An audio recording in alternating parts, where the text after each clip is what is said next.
kembali di channelku di Diana Vlog, kembali di acara Diana Dalam Berita. Yeay. Bertepatan dengan malam Jumat dan hari ini aku akan bawakan tema horor.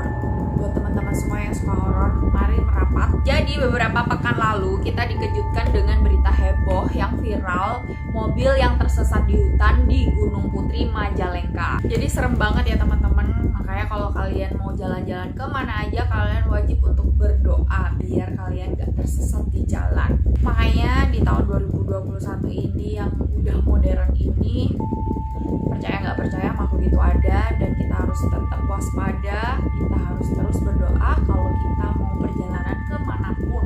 Kalau aku sih belum pernah ngalamin ya hal semacam ini, tapi kalau teman-teman gimana?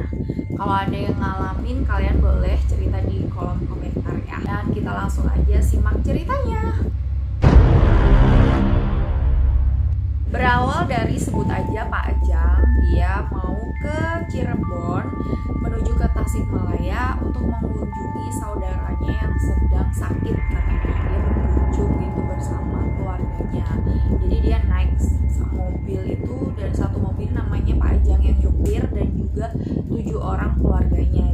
Pak Ajang mengatakan dia juga nggak pernah menyangka bakalan dapat pengalaman horor seperti ini, karena dia juga baru kali ini mendapatkan pengalaman seperti ini. Dan setelah urusannya selesai, dia langsung pulang menuju Tasikmalaya. Di perjalanan saat maghrib tiba, Pak Ajang bersama keluarganya ini rehat sejenak untuk menunaikan ibadah sholat di sebuah masjid sebelum memasuki kawasan Jahim, Majalengka.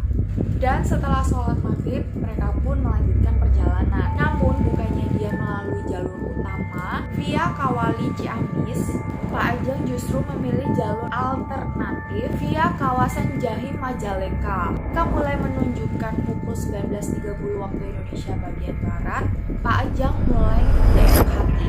Tiba-tiba dia melihat ada sebuah kabut dan seperti ada jurang di depannya. Pengetahuannya, jalan tersebut merupakan jalan menuju Tasikmalaya. Namun melihat kondisi tersebut, entah kenapa Pak Ajang langsung membelokkan mobilnya ke arah kiri.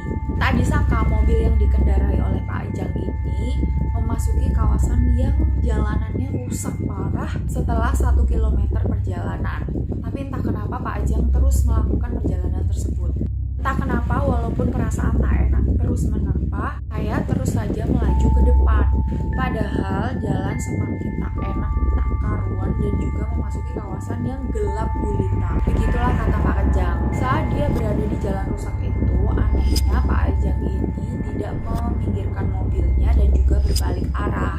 Dan anehnya lagi, Pak Ajang ini merasakan bahwa di depan itu seperti ada perkampungan. Tak hanya itu, samar-samar Pak Ajang juga mendengar ada suara azan. Tapi setelah 5 km perjalanan, medan juga semakin berat dan perkampungan yang Pak Ajang kira ada itu ternyata tidak ada sama sekali. What the fuck? Dan akhirnya Pak Ajang juga memberhentikan mobilnya dan bermaksud untuk berbalik arah. Karena jalan yang sangat sempit dan juga medan sangat jelek, Pak Ajang dengan susah payah untuk memutar mobil, dan mobilnya pun berhasil untuk berbalik arah. Tapi penderitaan gak sampai di situ. Di tengah perjalanan, ban mobil Pak Ajang ini pecah karena batu-batuan yang cukup besar dan tajam.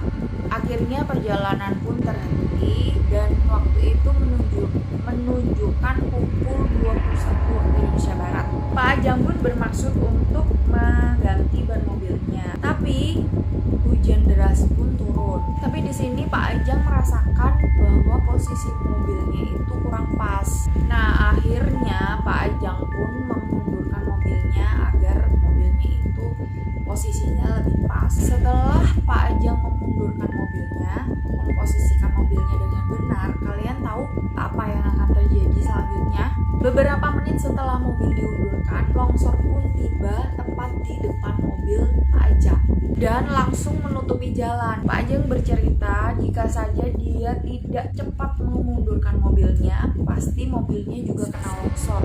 Pak Ajang pun akhirnya menyuruh kerabatnya untuk menghubungi temannya yang ada di Majalengka untuk meminta bantuan. Beberapa jam kemudian, tepatnya tanggal 13 bulan 2 tahun 2021, berarti kejadiannya itu tanggal 12-nya ya, 12 malam. Dan Tepatnya dini hari, datanglah dua polisi dan juga warga.